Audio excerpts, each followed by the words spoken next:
thank you for inviting me.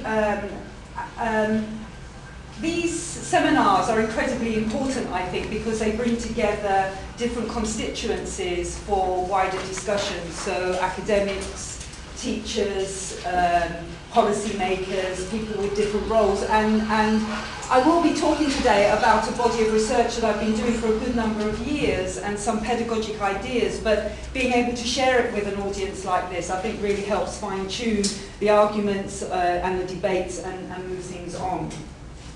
But I want to start with something that I hope we all share, in a sense, across our different interests. So whether you work in EFL, EAL, ESOL, modern foreign languages, or community language education, this term, communicative competence, has been with us a fair number of years, and it comes from the work of Del Hymes, and I'll talk a little bit about the kind of history of the term as the session goes on.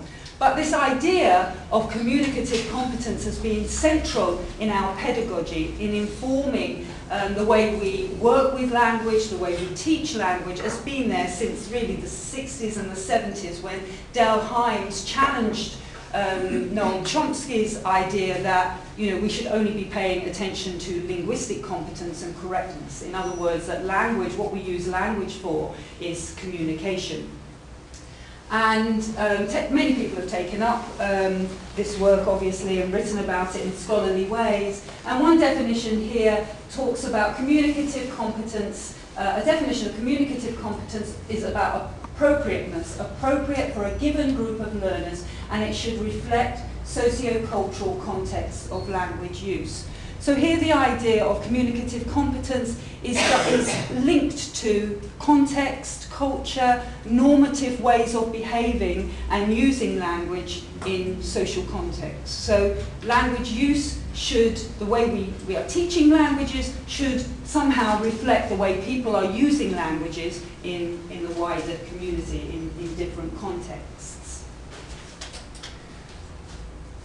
So I guess one of the questions that we have in terms of today and its mobility, the digital age, globalization, superdiversity, there's lots of terms out there, what are these norms of language use in our cities, in our towns, and in our neighborhoods?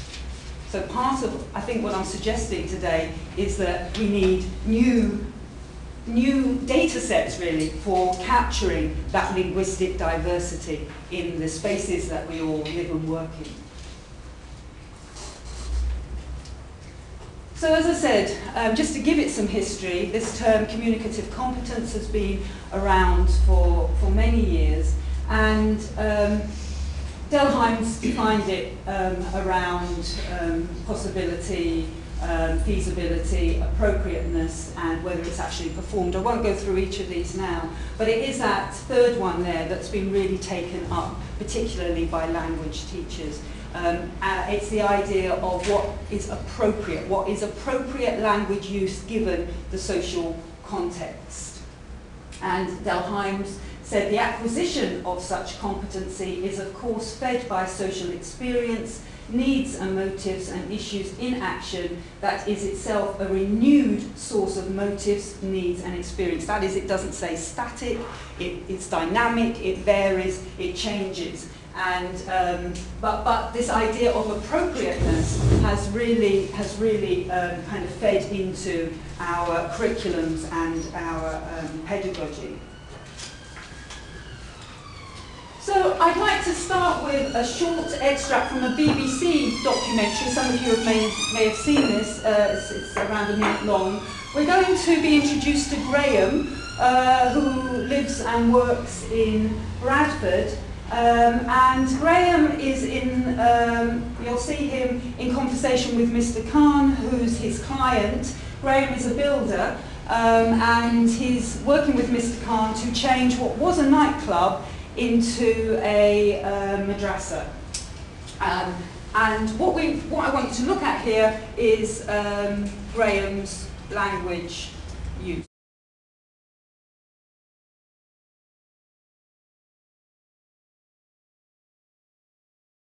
So what you see here is Graham using bits and pieces of Urdu. He's done that in order to do business. He's able to do it because Bradford is a place where both translation and translanguaging are normal practices. Translation, you see both. There's a debate about translation. So good work for less money. They both provide slightly different translations. But what Graham is doing is using bits and pieces of language in order to get business, in order to do business, to build relations, to get on with the job in hand. So these bits and pieces of language, part of what I'm going to be arguing today is these are new competencies. The idea that you can use these bits and pieces of languages productively where language boundaries aren't always clear is some of the work that I want to think, is some of the ideas that I want to think about today.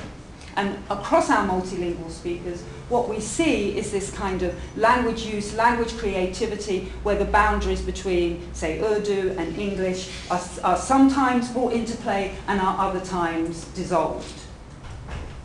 What I want to do now is show you another example, this time from our Birmingham data, and I'll come back to describing the actual project in a bit more detail later on.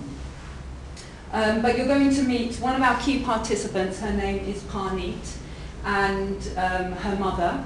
They are driving to a road in Birmingham called Soho Road, which is where there are many kind of Asian clothes shops, and her mother is trying to convince her daughter to buy some clothes that the mother would like her to wear.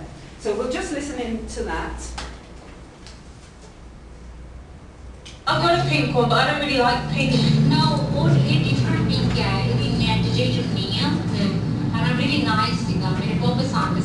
I like him with prints. No, which heavy heavy kameez I think salwar bane hai पर अब एक पहला और कपड़े की shop खुली होती है ना लूज कपड़ा बेच रही है ना पहला पहुंचे जाएंगे है ना फिर बड़ियार जाएंगे. Oh god, I hate going to Soho Road. Okay, so I hope that this kind of interaction will be familiar with you. An example from Bradford and an example from Birmingham. If we were to undertake a kind of typical code switching analysis on this data, we would see that it's non-reciprocal code switching in that Parneet mostly speaks in English, her mother mostly speaks in Punjabi and in English, and Parneet returns to English. But actually what I want to say is that that kind of code switching analysis, the focus on the code itself, takes us too far away from what the speakers are wanting to do with the resources they have to hand. This interaction is about social life. It's about the negotiation of femininities. It's about the negotiation of identities. It's about relationships between mothers and daughters. It's about the negotiation of appropriate dress. So part of what we want to argue when we talk about a move away from a focus on code switching in the classroom or the separation of languages is that with translanguaging, we're focused on the speaker and the histories and the identities and the heritages of those speakers. So in the language use itself, we're not looking so much at what the code is doing. A sociolinguistic perspective takes us to looking at what the speaker is doing with their resources in these contexts.